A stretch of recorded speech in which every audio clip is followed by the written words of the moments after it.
Nuestro invitado de hoy, actualmente, es director general de Odgers Bergson, Estados Unidos, y copresidente de la práctica de Estados Unidos y América Latina. A lo largo de los 10 últimos años ha colocado altos ejecutivos tanto en la Junta como a nivel ejecutivo. A lo largo de 20 años ha sido director ejecutivo de empresas estadounidenses. También fue director general de la Cámara de Comercio Americana de México y vicepresidente de la Asociación de Cámaras de Comercio Americanas de América Latina. Antes de esto fue director de American Airlines en México y encargado de ventas en América Latina. En este cargo fue electo como primer vicepresidente de la Cámara Nacional del Transporte Aéreo. También integró la junta directiva de CONCAMIN, la Confederación de Cámaras Industriales, y actualmente es vicepresidente. Además ha sido profesor de una de las principales universidades de México. También es presidente de American Society, la comunidad estadounidense en México, junto con la cual el embajador de los Estados Unidos representa a 2 millones de estadounidenses que viven en el país. Por sus méritos, fue considerado para embajador de Estados Unidos en México por la administración del presidente Donald Trump. Hoy con nosotros, Larry Rubin. Mi querido Larry Rubin, me da mucho gusto saludarte este día y preguntarte, ¿y tú cómo estás? Julio, muy buenos días, pues muy contento de estar aquí en tu programa y en general pues feliz de tener un día más, ¿verdad? Claro que sí, Larry. Siempre es importante poder hacer contacto y conversar contigo. La verdad, en temas que hoy preocupan y ocupan a México, que es la relación permanente México-Estados Unidos. Un tema inagotable que siempre da de mucho de qué hablar, pero que hoy en una voz experta como la tuya, en un hombre tan interesado y tan ocupado y preocupado por la relación México-Estados Unidos, estás al pendiente de ella. Y yo quisiera, además de saludarte, Larry, preguntarte, primero, ¿cómo inicia la reactivación de los Estados Unidos económicamente después de esta pandemia? Claro, pues la realidad es que ha sido difícil la economía, ¿no? Y la reactivación, como lo comentas, no nada más en Estados Unidos, sino en todo el mundo. La fortuna de Estados Unidos es que viene con una tasa de desempleo, pues, del récord baja, ¿no? Entonces, afortunadamente eso ha ayudado a sopesar la economía, ¿no? Y que no se caiga una recesión tan rápido como se pudiera haber caído por los otros factores, ¿no? Los precios el precio del petróleo, por ejemplo, pues afecta importantemente a consumidores en todo Estados Unidos. La inflación sin duda está subiendo, ¿no? Las tasas de interés pues las vemos. Entonces, definitivamente la economía estadounidense no está pasando por sus mejores momentos, pero la tasa de desempleo, pues eso ha ayudado a que la economía de Estados Unidos todavía siga sosteniéndose fuerte. Claro, la de México siempre está emparejada con la de Estados Unidos. Esta relación que ves de las economías México-Estados Unidos, evidentemente siempre la de México sí nos pone a los mexicanos a tener mucha atención respecto a lo que pasa en los Estados Unidos, los cambios en la tasa de interés. Cada que va a haber cambio en la tasa, México se pone nerviosón, los mercados lo demuestran. Sin embargo, Larry, hay un tema que me llama la atención. En los últimos meses, la relación comercial México-Estados Unidos ha superado los 380,000 millones de dólares en comercio. La verdad creo que son datos históricos, creo de los mejores que podamos recordar. ¿Es así? Sí, sí, sin duda tú bien dices, la simetría entre México y Estados Unidos económicamente hablando es muy importante, pero aún más este comercio que se ha venido dando entre México y Estados Unidos, este creciente comercio, ¿no? Doble dígito aparte, ya alcanzando pues más de 350,000 millones de dólares, como muy bien apuntas, es récord histórico. El año pasado cerramos aproximadamente en 620,000 millones de dólares de comercio total anual. Entonces, el que en el primer semestre alcancemos cifras tan importantes, pues marcan un hito en la relación comercial. Ahora, no quiere decir necesariamente que es por política pública, ¿no? Hay que enfatizar, porque a veces tratamos de emparejar, bueno, pues a lo mejor la política pública va muy bien y por eso este comercio bilateral va creciendo. Yo creo que lo más importante y el factor determinante en el crecimiento de la relación bilateral en términos económicos es por los empresarios. ¿No? Gracias a que los empresarios estadounidenses, los empresarios mexicanos tienen una gran relación y han venido construyendo a lo largo de las décadas una relación de confianza, pues se da este crecimiento importante en el comercio bilateral, que también para Estados Unidos es el comercio más importante de todo el mundo. El comercio que hace con México sin duda ha superado China, ha superado Canadá, que eran tradicionalmente los grandes en materia de comercio bilateral con Estados Unidos, y México ya lo ha superado a creces, ¿no? Y yo creo que va a continuar porque no nada más la simetría de las economías y de los mercados, sino también porque el consumidor mexicano, por ejemplo, le gusta mucho los productos americanos. De igual forma, la maquila que se da al norte del país es muy importante para las empresas manufactureras de Estados Unidos.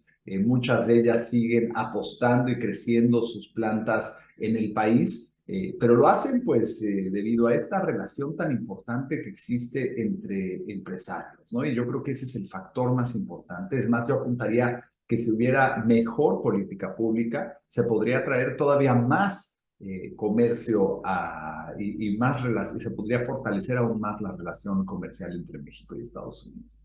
Estando totalmente de acuerdo contigo, veía yo hace un mes más o menos cuando se daban estas cifras que bueno, pues desde el gobierno mexicano se celebraba esta situación como si esto fuera producto de política pública cuando no lo es, todos lo sabemos, como tampoco lo es cantar victoria o celebrar en demasía el incremento en el número de envío de remesas. El envío de remesas efectivamente ha crecido, pero eso también creo nos dejaría ver que hay áreas de oportunidad en México que no estamos brindando a nuestros connacionales para que se queden aquí, ¿no? Totalmente. Las remesas siguen creciendo. Esto apunta a una economía estadounidense que sigue siendo fuerte, ¿no? Sin duda, en los próximos meses creo que veremos pues sí, una desaceleración importante todavía en la economía estadounidense, y esto va a afectar. Pero creo que lo que podemos ver es estos lazos tan profundos que existen entre mexicanos en el exterior, particularmente en Estados Unidos, y las familias en México. Demuestra pues este factor familiar que para el mexicano que va a trabajar a Estados Unidos pues es importante mantener pues económicamente hablando bien a su familia, a sus familiares, a los más cercanos a él o a ella, y por eso siguen mandando estas remesas. No es un número, la verdad, que se debería celebrar, porque realmente pues demuestra una flaqueza, diría yo, en la economía mexicana, ¿no? Y definitivamente no se puede depender en ese factor, porque no depende del gobierno tampoco, ¿no? Yo creo que esto es tan importante que, por ejemplo, la administración pública enfoque sus baterías en lo que sí es determinante para la economía mexicana, como puede ser materia petrolífera, ¿no? Como puede ser el turismo también, que ha sido una industria, como dicen, industria sin chimeneas, pero de lo más importante para México, y también en el sector servicios, ¿no? Porque a fin de cuentas, estos sectores particulares pues son los que dan un crecimiento importante al país y también dan empleo, ¿no? Porque las remesas, pues lamentablemente no son una fuente de empleo como lo pudiera ser el sector manufacturero, ¿no? Y ahí es donde yo creo que el gobierno, las autoridades deberían de enfocar baterías porque es lo que más apoyo necesita. ¿Qué representa para ti, Larry, en tu punto de vista, el cambio de titular de la Secretaría de Economía a estas alturas, cuando hay temas coyunturales por demás importantes en México? El tema de la reforma energética, las consultas estas que se estaban llevando a cabo, el panel posible de controversias. ¿Qué significaría para ti en estos momentos ese cambio? Sin denostar desde luego la llegada o la capacidad de un titular o del otro, no te quiero comprometer en ello, sino simplemente lo que implica en en el diálogo, en las conversaciones que se están Claro. llevando a cabo. Pues mira, la verdad es que Tatiana Cloutier había hecho un papel pues de relacionamiento con Estados Unidos importante, al igual que su subsecretaria Luz María de la Mora. Y ahora Extraordinaria. verdad extraordinaria. Ahora será empezar de nuevo, ¿no? Sin duda es otro capítulo en la administración pública, pero será importante que rápidamente esta relación con Estados Unidos se vuelva a construir, ¿no? La Cancillería ha hecho un papel importante en mantener esa relación siempre, pero bueno, particularmente, por ejemplo, con la secretaria Raimondo, la secretaria de Comercio de Estados Unidos, y Catherine Tai, la titular de la representatividad de Comercio de Estados Unidos, pues son dos relaciones muy importantes. Ahora, lo que hay que notar también es que en el tema de las controversias, pues no es un tema de negociación, ¿no? Es un tema de que si México violó o no violó términos dentro del TEMEC. Y eso no importa qué tan bien o qué tan mal se lleven los titulares, pues esto va a seguir procediendo porque pues sí, muchas empresas estadounidenses se han sentido dañadas, ¿no? Con la política que ha existido en México en contra de la letra del TEMEC. Y ahí es donde recae esto en profundidad, ¿no? Vimos rápidamente cómo Tatiana, la ex titular, pues se sumó a la campaña de Claudia Sheinbaum. Entonces podemos ver que también tiene una motivación política este cambio dentro de la Secretaría de Economía. Y bueno, Raquel Buenrostro, afortunadamente nosotros en el American Society que me honro en presidir, pues siempre hemos tenido una muy buena relación con diferentes líderes en el ámbito político, y con Raquel Buenrostro habíamos desarrollado una muy buena relación cuando ella estaba de titular del SAT. Entonces, pues nos dio gusto que es alguien que conocemos, que sabemos su estilo de trabajo, es diferente al de Tatiana sin duda, pero creemos que la secretaria de Economía lo que sí tiene a su favor es que tiene una relación muy cercana con el presidente, que le permitirá también pues poderle decir al oído, por llamarlo de alguna forma, lo que sí o no se puede o se debe de hacer en esta relación comercial tan importante que es la México-Estados Unidos, que es importante no nada más para México, pero también para Estados Unidos. Larry, coincido contigo y además creo que la señora Buenrostro efectivamente tiene credenciales interesantes y hizo un papel destacado en el SAT, muy destacado, sin lugar a dudas. Y yo creo que ahí tendrá capacidades también que implementar y esa cercanía para poder resolver rápidamente temas que difícilmente alguien que no la tuviera lo pudiera hacer. Larry, hay un tema que me interesa y voy a tener que llevarte a tus inicios laborales, pero yo sé que fuiste un hombre muy vinculado al sector aeronáutico. Y en este sector aeronáutico, pues también implica hoy un tema de calificación internacional de nuestros aeropuertos y aerolíneas en estar pues en un segundo nivel, que esto nos está impidiendo de alguna manera, pues frenando tanto lo turístico como lo comercial, el envío de mercancías. Cuando tenemos un problemón con los contenedores, con China y tal, pues la aviación podría ser una buena alternativa. Obviamente los espacios de infraestructura de México lo serían también en un hub estratégico internacional. ¿Qué piensas de ello, tú que estuviste tantos años involucrado en esto de la aviación y la aeronáutica? Claro, ¿no? Y es apasionante, la verdad, la aviación, como dices, Julio, y el poder haber dirigido una aerolínea, pues en México me dio una perspectiva particular al respecto. La verdad es una pena que la calificación haya cambiado, porque esto había sido algo que México había sostenido por décadas, ¿no? Y la afectación mayor pues lamentablemente es para las empresas aéreas mexicanas, ¿no? Que particularmente saliendo de una crisis como la que se vivió en la pandemia, en donde nadie estaba volando prácticamente y donde estas aerolíneas tuvieron que parar sus operaciones, pues ahorita es un boom interesante que pudieran estar aprovechando para meter rutas entre México y Estados Unidos tan necesarias que no lo pueden hacer debido a esta, digamos, esta Degradación. degradación, claro, de la calificación, ¿no? Y las empresas, las aerolíneas americanas, pues sin duda sí lo pueden hacer. La realidad es que las aerolíneas estadounidenses están tan ocupadas en el mercado interno, para empezar, ¿no? Porque está creciendo por todos lados, que tampoco están tan enfocados en el mercado mexicano. lo que pues quita oportunidades, ¿no? Yo viajo constantemente en México, Estados Unidos, y te puedo decir que los precios de las aerolíneas y de los vuelos ha subido significativamente, ¿no? A veces es más barato, imagínate, volar a Europa, volar a Sudamérica, que volar entre México y Estados Unidos a un punto tan cercano como pudiera ser el estado de Texas, ¿no? Entonces, esto te habla de la creciente relación que existe, y particularmente en los asientos ofrecidos, ¿no? Y que el mercado mexicano requiere.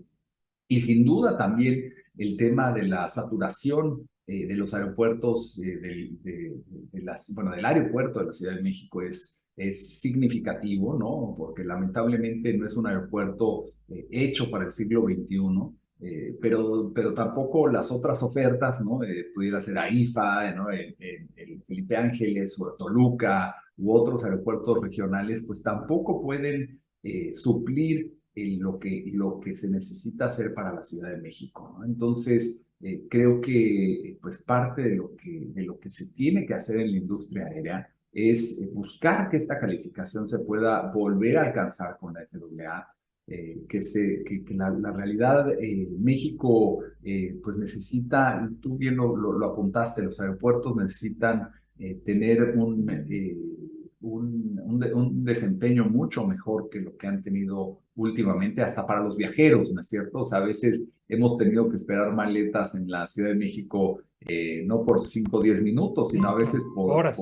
horas, ¿no? Y el servicio, las condiciones de los aeropuertos, que por cierto están recibiendo el TUA, entonces no es como que no tuvieran dinero para invertir En infraestructura. en infraestructura tan necesaria que necesita la terminal, la terminal 1 y la terminal 2. Podemos ver que la IFA no es lo que se esperaba que fuera en términos de popularidad, de que las aerolíneas iban a llegar todas para allá, porque pues en los aeropuertos no puedes simplemente decirle a las aerolíneas, ahora vas a volar acá, vas a volar allá. Se tienen que cumplir una serie de condiciones, y aparte no puedes tener el aeropuerto de la Ciudad de México y el AIFA pues al mismo tiempo, ¿no? No es factible ni para las aerolíneas ni para el viajero, ¿no? Entonces, pues estos factores no ayudan a que en la industria, particularmente a uno de los mercados más importantes donde vuelan tantísimos pasajeros, que es México, ¿no? Y Cancún, que son los dos puntos más de mayor flujo en el país, pues México está siendo extremadamente deficiente. La ICM no es lo que requiere la aviación, y pues esperemos que este foco se le pueda dar para que la industria aérea en México y la industria aérea mexicana pues pueda crecer a ritmos mucho más acelerados de lo que ha venido creciendo.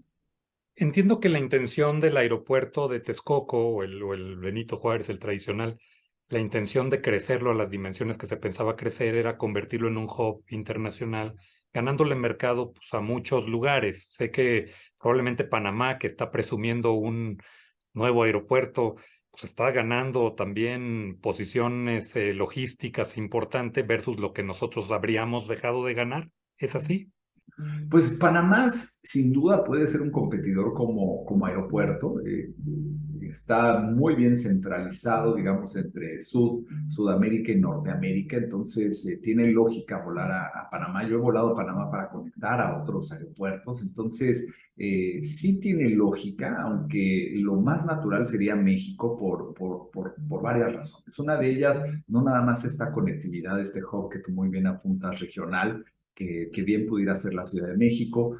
También se había hablado en algún punto que si no era Ciudad de México, pudiera ser Cancún, este hub, ¿no? Como lo es tan importante Miami para Latinoamérica.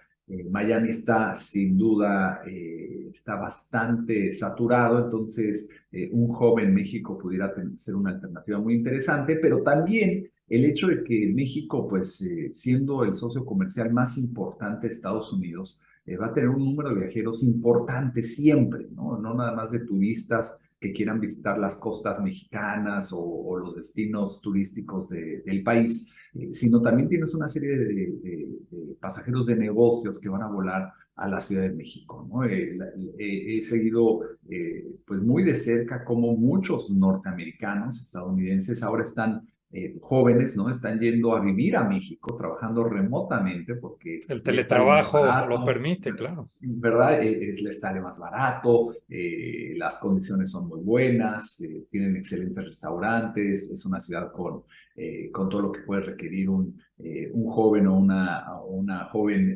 empresaria, ¿no? Entonces, la realidad de eso ha tenido también un factor muy importante en el crecimiento de la Ciudad de México. Es más, las rentas en Ciudad de México han podido mantenerse o en algunos casos hasta subir gracias a este factor de estadounidenses que están yendo a vivir a Ciudad de México y que están encantados, pues pudiendo hacer este viaje tan corto, ¿no? Si, por ejemplo, si van pues a Estados Unidos está a 2 horas de distancia en avión, ¿no? Claro. 4 o 5 si vas hasta el noreste, ¿no? Pero la verdad es que son distancias muy cortas y pues están muy contentos cada vez más llegando americanos a Ciudad de México. Una gran calidad de vida, sí. Me pasa en Nueva York hace unas semanas, una de las chicas del hotel me preguntaba, oiga, ¿y para vivir en México es cierto que la calidad de vida? Le dije, a ver, costo-beneficio para ustedes pues es absoluto, ¿no? Vives en un lugar estupendo, extraordinario, con muy buenos servicios, buena calidad de vida, y te alcanza tu dinero para hacerlo, además. Es lo mejor de todo. Oye, una pregunta también en cuanto a lo de la aviación. Escuchaba yo a Andrés Conesa hace unos días en el foro de expansión justamente decir que al tener la calificación México de esta manera, el aprovechar los nuevos equipos, los nuevos aparatos, los nuevos aviones que han adquirido de última generación, tampoco les permiten incrustarlos o incluirlos en las rutas ya existentes. ¿Es así? Es decir, cuando tienes la mala calificación, no puedes hacer ningún movimiento interno tampoco para cambiar tus aparatos. Exactamente, tampoco se puede, ¿no? Y en muchos casos tampoco es factible para la aerolínea, porque la aerolínea lo que busca es siempre ofrecer, diferentes alternativas para el viajero, ¿no? Y lo último que quiere una aerolínea necesariamente es tener un horario específicamente igual como a otro, ¿no? La realidad es que lo que más le conviene a una aerolínea es tener aviones medianos, como los tiene, por ejemplo, Aeroméxico, tener más aviones medianos, poderlos desplazar a más rutas, porque te da mayor flexibilidad a tener a lo mejor pocos aviones grandes, ¿no? En donde pudieras meter a ciertas rutas. Entonces, la realidad es que los aviones grandes, pues los quieres tener para rutas largas, ¿no? Porque ahí es donde verdaderamente, pues puedes hacer un retorno en la inversión de ese bien, ¿no? Y de ese avión de esa magnitud. Entonces, meterle una ruta de 2 horas no tiene lógica tampoco para la aerolínea, ¿no? Y entonces ahí es donde los aviones nuevos que pueda adquirir cualquiera de las aerolíneas mexicanas, pues lamentablemente no los van a poder utilizar en las rutas que les gustaría, ¿no? Rutas que pueden ser muy populares, pero son rutas a lo mejor de 2 horas, 3 horas, en donde no quieres necesariamente o no te amerita meter un avión grande, ¿no? Entonces, lamentablemente le estás al pasajero, le estás dando pues pocas alternativas, porque son alternativas caras, pues porque no hay lugares, ¿no? Y si tú ves los aviones, seguramente te pasó cuando llegaste a Nueva York, aviones llenos, ¿no? De Sí, ida y claro, de regreso, totalmente, totalmente lleno. ¿verdad? Y digo, es bueno ver ese nivel, pues que están regresando las aerolíneas otra vez a un nivel de productividad que tenían antes, que pues era una pena ver cómo en COVID pues sufrían, ¿no? Por tener pasajeros y ahora es todo lo inverso, ahora tienen muchas veces listas de espera y pasajeros de más. Pues sí se requiere que México cambie esta calificación, que esto no depende de las aerolíneas que tiene México son sensacionales, son aerolíneas que compiten a nivel mundial con cualquiera. Me preguntaba alguien en Estados Unidos sobre algunas de las aerolíneas no tan conocidas en México, ¿no? Son conocidas en México, pero no en el exterior, ¿no? Me dicen, oye, qué buena aerolínea. Digo, es fantástica aerolínea, ¿no? La verdad es que las aerolíneas en México son muy buenas, pero el gobierno, particularmente, esto es dependiente de la SCT, de la Secretaría de Comunicaciones y Transportes, pues yo creo que tendría que ser una de sus prioridades más altas el volver a la calificación que tenía México hace un par de años. Oye, Larry, a ver, hay un tema aquí que te quisiera preguntar. El caso de Aeromar. El caso de Aeromar ha despertado una aerolínea que además, digo, yo la usé muchísimo tiempo cuando estuve en las televisoras, porque era la que hacía viajes cortos al interior del país y todo esto. Aeromar era sensacional con estos bimotores, los ATR y tal. ¿Qué pasa con ella? Entra en un proceso de dificultad y hay por ahí alguna inquietud o una iniciativa o un rumor, ya no sé qué sea, si es rumor, iniciativa, inquietud, necedad, ilusión, o llamémoslo como sea, de crear una aerolínea mexicana, incluso de volver a revivir una aerolínea a cargo del Estado mexicano. ¿Sería buena o mala idea? ¿Qué piensas?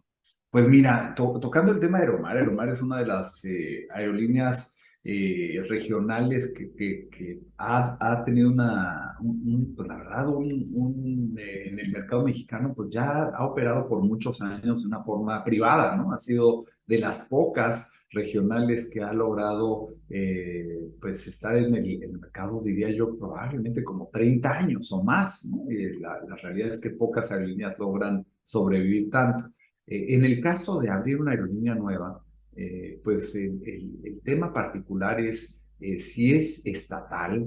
Hemos visto cómo una y otra vez esos modelos no funcionan, ¿no? Porque para empezar el Estado jamás tiene buena productividad y eficiencia, ¿no? Y muchas veces carece el conocimiento técnico y el conocimiento empresarial para que este tipo de empresas tenga éxito, ¿no? Y yo lamentablemente he visto caso tras caso en México y en el mundo que no tienen éxito, ¿no? Acaban las aerolíneas estatales o vendiéndose o las mantiene el gobierno bajo una pérdida importante, pero porque solamente son estratégicas. Pero en México yo creo que tiene suficiente conectividad aérea para no requerir de una aerolínea del Estado, y creo que sería una inversión pues bastante pobre por parte del Estado de invertir en una aerolínea, porque no son empresas generalmente con retornos importantes ni redituables, sino todo lo contrario, ¿no? Y el entrar a competir en un mercado como el que hoy existe de libre empresa, pues tampoco es factible, ¿no? Y menos con el apoyo de todo el gobierno federal. O sea, quiero imaginar que el gobierno pues estaría subsidiando esta aerolínea cuando las otras están tratando de hacerlo sin subsidios, ¿no? Entonces, pues tampoco es un mercado equilibrado y mucho menos es un mercado justo para los actuales participantes del Participantes. mercado. Sí. Larry, finalmente preguntarte el tema de migración. Es un tema, perdona que te lleve de la aviación a la migración, pero es un tema, el tema de la migración que, pues hoy en día es un tema humanitariamente súper sensible, triste, porque pues hay una cantidad de gente que tiene, sí, la ilusión, el derecho de una mejor vida.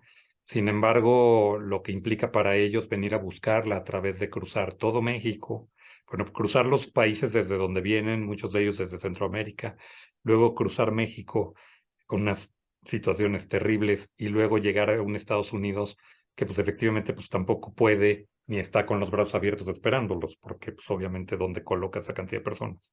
¿Qué piensas respecto a esto? ¿Tendrá solución este problema? Es un tema histórico e histérico.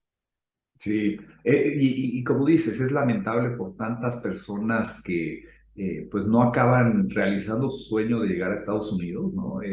Y esto ha sido aumentado por el crimen organizado que les vende a gente con menos educación una idea de que van a llegar a Estados Unidos y todo va a ser el final feliz, ¿no? Que van a poder vivir sus sueños, y la realidad es que no es así. Tú muy bien apuntas pues muchas de las circunstancias en las que se ven involucrados en México, en el cruce de México a Estados Unidos, cruzando Guatemala, cruzando otros países, dependiendo de dónde vengan, ¿no? Y generalmente son cruces que llevan abusos a ellos, ¿no? Acosos, en algunos casos la muerte, en otros casos los reclutan para el crimen organizado también, a la fuerza, ¿no? O sea, no es que quieran, es que si alguien del crimen organizado quiere que alguno de ellos o alguna de ellas trabaje para el crimen organizado no les pregunta, ¿no? Es lo que les sucede. Entonces, es una situación muy triste, pero esto está aumentado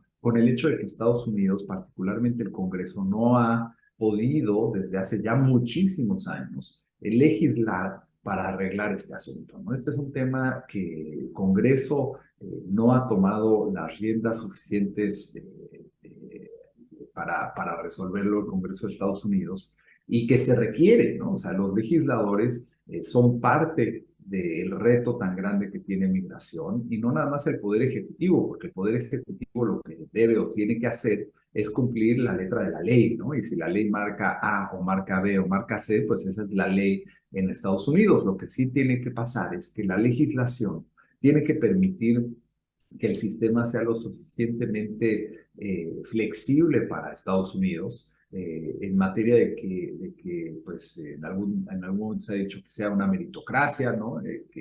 Si se requiere pues, la mano de obra, pues se pueda hacer con muchos de los que quieren llegar a Estados Unidos. Entonces, sí hay forma de resolverlo, sin duda requiere de, de mucha concertación política en Estados Unidos entre los dos partidos dominantes, entre el Partido Republicano y Demócrata, y que se pongan de acuerdo, que eso también es un reto en sí, pero que se pongan de acuerdo en qué debe de ser la ley migratoria en Estados Unidos y cómo debe de parecerse, pero yo creo que de la mano del empresario, porque a fin de cuentas son los que brindan oportunidades o no, pues para muchos de los que están entrando a Estados Unidos, y lo que sí no debe de ser es un sistema en donde entre quien quiera, ¿no? O sea, yo creo que tiene que ser un sistema ordenado, un sistema legal, ¿no? En donde las personas, pues si tú estás formado, pues ¿por qué va a llegar alguien y cortar la fila, ¿no? Que es lo que hoy sucede, ¿no? O sea, si tú estás buscando vivir en Estados Unidos, lo estás haciendo legal, pues también no es justo para ti pues que llegara alguien y dijera, no, pues yo me meto a la 30 mala, ¿no? lugares en la fila, claro. ¿Verdad? Y creo que eso es, pero todo eso recae nuevamente en el Congreso, tienen que resolverlo de fondo y así también mandar una señal muy clara, no nada más al Poder Ejecutivo de lo que tiene y debe de estar haciendo, sino a diferentes gobiernos de Centroamérica, del Caribe, ¿no? Como Haití, de Sudamérica inclusive también, de lo que sí y no está permitido en Estados Unidos. Y sin duda el tema de migración es un tema que se tiene que trabajar de la mano con México. Otro de los grandes temas que esta relación bilateral tiene que hacerse de la mano de los dos países, porque lo que es muy cierto es que pues, estos migrantes pues estarán cruzando México, ¿no? Entonces hay que involucrar a México, hay que hacer México partícipe porque también le está beneficiando o afectando a México el tema migratorio. Entonces, pues por decir un caso ejemplar es que millones de migrantes que no lograron cruzar a Estados Unidos hoy se están quedando en México y México pues tiene que absorberlos y de igual forma pues darle oportunidades a ellos como a los mexicanos de trabajo, de salud, de casa, ¿no? Entonces, no es un reto menor para México tampoco. Finalmente, oportunidades derivadas de la guerra que hay con China, el comercio, se abren oportunidades para México, se abren oportunidades de maquila nuevamente para México. México ha demostrado, por ejemplo, pues en el Gran Bajío, estos 6 estados del Bajío, han llegado inversiones extraordinarias, 4.400 empresas globales, mucha inversión, todo esto. ¿Qué significa esto de oportunidades finalmente? Larry, para México? Mira, yo creo que son buenas oportunidades, creo que pudieran llegar más oportunidades si la política pública adecuada se lleva a cabo, las señales correctas se mandan al extranjero, ¿no? No puede haber circunstancias como las que ha habido, por ejemplo, con una empresa de consumo, Constellation Brands, ¿no? En Mexicali, u otras tantas, ¿no? Violación a los contratos como le pasó a Talos en las perforaciones de Sama, ¿no? O sea, este tipo de detalles, aunque no sean particulares de una industria, se enteran todos los empresarios, se enteran todos los consejos directivos de las empresas estadounidenses, ¿no? Entonces, lo último que quiere hacer un ejecutivo es destinar miles de millones de dólares de inversión o crear miles de empleos para poner en riesgo, ¿no? Pues esta gran inversión, ¿no? Entonces, sí manda una señal inadecuada el hecho eh, de que México no esté respetando estos contratos o no se esté siguiendo el Estado de Derecho, ¿no? Yo creo que son señales muy importantes que hay que cambiar y hay que mandar a todo el mundo, porque sí están viendo con mucho detalle lo que está sucediendo en México, ¿no? Y México sí tiene una gran oportunidad, Julio, una gran oportunidad de atraer lo que llamamos el nearshoring, ¿no? Traer toda esta inversión que hoy existe en China, que existen en otros mercados asiáticos y que tiene más sentido operarlo y tenerlo cerca de México, perdón, tenerlo cerca de Estados Unidos, ¿no? Estados Unidos sigue y seguirá siendo la economía más grande del mundo, representa casi un cuarto del total de la economía global. Y la realidad es que tener esta cercanía al mercado más grande del mundo, pues es una gran oportunidad para México, pero México también tiene que darse cuenta que no es la única alternativa que tienen las empresas estadounidenses, ¿no? Las empresas estadounidenses pueden hacer inclusive inversiones en el mismo Estados Unidos, como lo han venido haciendo en Texas y en otros estados de la Unión Americana. Pueden irse a Canadá, que aunque no es tan favorable como México, pues en Estado de Derecho se pueden sentir más tranquilos, ¿no? Y se pueden ir a otros países en Centro y Sudamérica si es que no estarían pensando en expandir su base manufacturera en Europa u otros mercados. Entonces, al darse cuenta que México no es la única alternativa, creo que la administración tiene que apostar y tiene que convertirse y tiene que crear una percepción de que en México se busca estas inversiones, que en México se quiere que mayores capitales extranjeros estadounidenses lleguen al país y que sí se va a respetar el Estado de Derecho sine qua non, ¿no? O sea, sin duda alguna, el Estado de Derecho en México debe de ser algo que para el empresario estadounidense y extranjero pues le quede claro que sí se le va a respetar, ¿no? Y ahí es donde pues estas inversiones a largo plazo hoy no se ven tan favorecidas, pero que pudieran verse mucho más favorecidas si existiera. Y sin duda, muchas de las empresas también están apostando a energías renovables, ¿no? Sus consejos están forzando a que sus plantas usen y tengan energía renovable. Entonces, el hecho de que México no esté yendo a la par con otros mercados del mundo en energías renovables, lo pone en una desventaja muy importante porque los consejos directivos no van a ser excepciones. Si para el 2025, si para el 2030, el 2040, sus plantas no cuentan con energías renovables, las van a cerrar y las van a cambiar a un país que sí les ofrezca esta alternativa, ¿no? Entonces, eso es algo muy importante que mantener muy presente porque sí va a tener una afectación a futuro y que también pueden ser oportunidades nuevamente siempre y cuando el gobierno pues trabaje de la mano con el empresario estadounidense, el empresario mexicano, porque siempre el empresario estadounidense lo primero que va a hacer antes de hablarle a alguien en el gobierno es hablarle a un empresario en México, ¿no? Entonces, creo que este es un factor muy importante, que los empresarios en ambos países se sientan cómodos, se sientan seguros y se sientan que en México sí se respeta y se respetará pues sus inversiones. Pues Larry, muy agradecido por tenerte en este espacio, la verdad lo disfruto mucho, tus reflexiones siempre muy puntuales y te agradezco mucho. Espero verte muy pronto y volver a coincidir en un futuro cercano. Al contrario, Julio, muchísimas gracias y como siempre me da gusto saludarte y bueno, pues a la orden siempre. Gracias. Muchas gracias, que tengas excelente día, muy agradecido. Bonito día. Hasta pronto, gracias.